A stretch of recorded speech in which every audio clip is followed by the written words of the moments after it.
estamos de volta com a nossa revista eletrônica diária para você, ao vivo, de segunda a sexta. E se você que está em casa quer participar do nosso programa, você pode contactar aqui, interagir com a nossa produção através do nosso Facebook, facebook.com/Amazônia Agora, ou então por SMS, 92, código de Manaus, 91050582. Bom, e desde o dia 3 de abril entrou em vigor a Lei das Domésticas, que a data aí em que patrões e trabalhadores vêm tentando reformular relações a partir da nova legislação.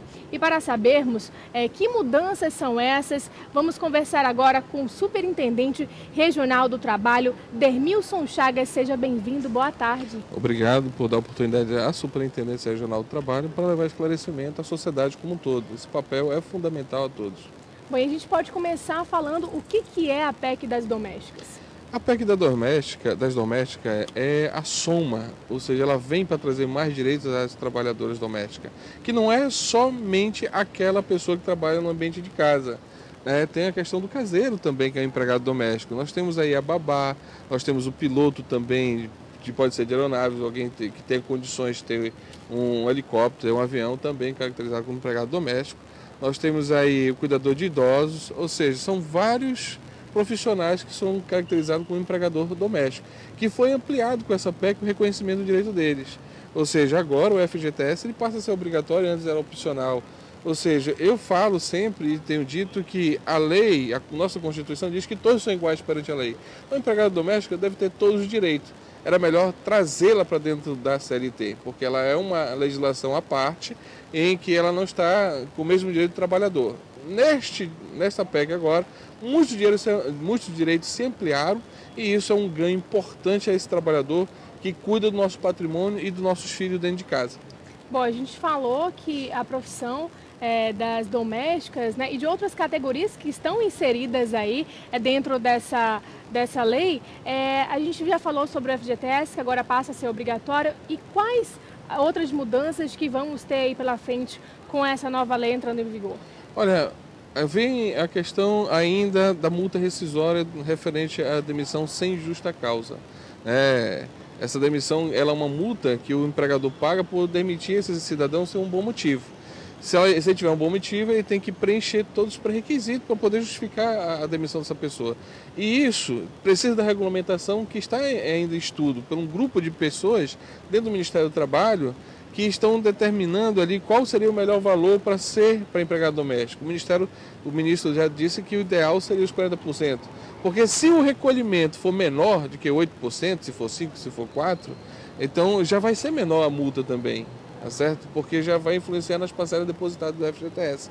Então, está sendo discutido essa questão do valor dos 40%, se não é. Existe também a questão da creche, que tem que ser discutido, porque isso passa a ter uma responsabilidade do empregador sobre o direito de creche, que tem que dar para essa trabalhadora também.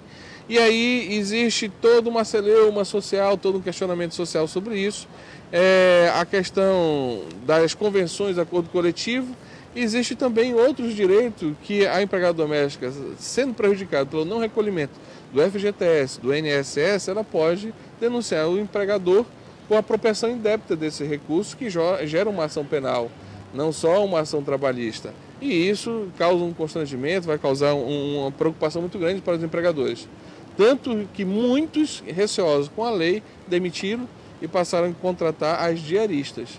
As diaristas que tem uma característica diferente da empregada doméstica, que ela não tem uma relação de emprego, vínculo, mas sim de serviço. A obrigação dela é cumprir o que foi acordado, trabalhar o dia que foi e você pagar o que foi também acordado para ela. Ela não tem direito ao FGTS e eu até recomendo que as empregadas, as diaristas, procurem o INSS para saber como podem recolher, porque o fardo da vida, lá na frente, ela vai sentir.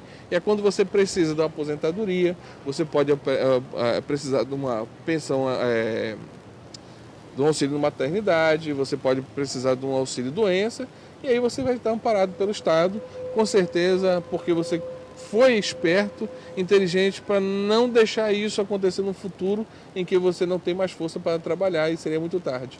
Bom, e uma dessas mudanças, desses benefícios que foi acordado aí nessa lei das domésticas é a carga horária, né? Que passa a ser de 8 horas e tem um intervalo para almoço, para descanso, ela aproveita da melhor forma.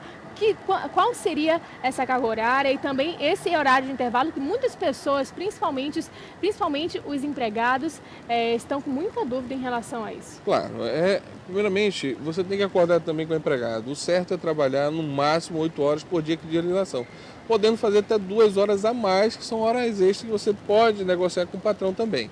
Então você entra 7 horas ou entra 8 horas e você passa a assinar um ponto. Todo empregador terá que colocar uma lista na mesa para poder todo dia assinar a sua entrada e sua saída. Né? E eu recomendo ela botar o horário que ela entra realmente, se é 8h15, se é 8 horas, se é 7h15, 7h50, que ela coloque lá para não caracterizar algo que é forçado, assim 8 horas todo dia, não, 8 horas. E aí esse intervalo para o almoço também é algo acordado, porque muitos são aqueles que ainda vão almoçar em casa.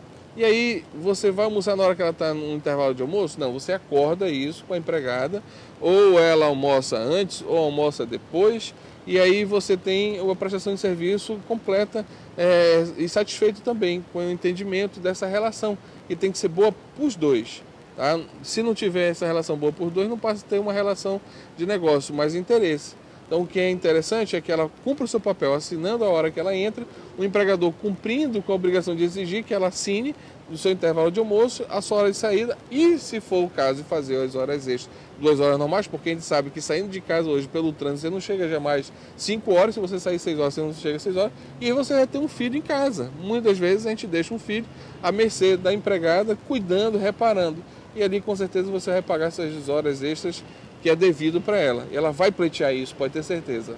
Bom, superintendente, muito obrigada pela sua presença. Com certeza esse assunto é muito extenso e serve aí principalmente para as donas de casas que estão nos assistindo, para as empregadas, para o empregador, para todo mundo. A gente pode voltar a esclarecer esse assunto outro dia no programa ou até mesmo fazendo uma matéria, tá bom? Combinado. Tá combinado, agradeço a oportunidade. A superintendência é a Casa do Trabalhador, estamos lá para atender a todos e a todas também. Muito obrigado mesmo de coração e voltamos, se Deus quiser, pelo convite de vocês, uma próxima oportunidade. Obrigada mais uma vez. E no Amapá News de hoje, começa às 13 horas em ponto, vai trazer o seguinte destaque. Que em Macapá começam as festividades em comemoração à sua padroeira de Nossa Senhora de Fátima. A gente volta já até depois do intervalo.